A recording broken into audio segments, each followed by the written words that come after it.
Aquí tenemos también el famoso trompeta que usa también Nueva Palestina. Vamos a activar esto, el layer.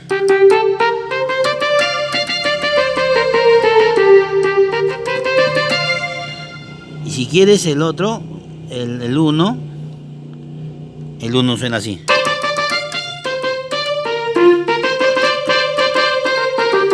¿No?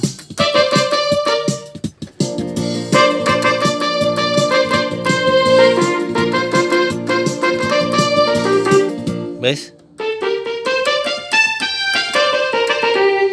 Ese es diferentes sonidos con el string 1, con el string 2, muy suave, muy ampliado.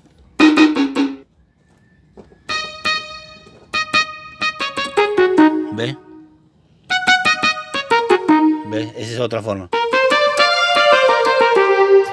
Ese es el otro tipo de trompetas. Ahora vamos al otro sonido.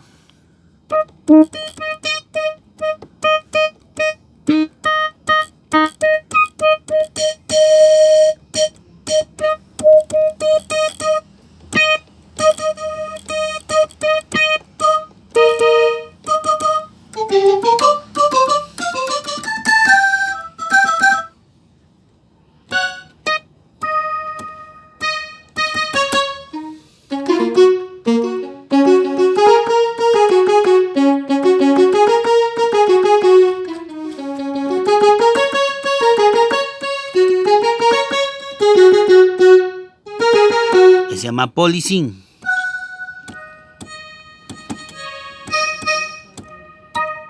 El metal se combina, miren, el 93 se combina con este sonido. Esto.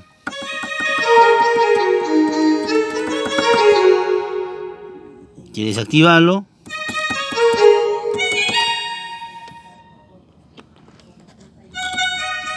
Esta vez.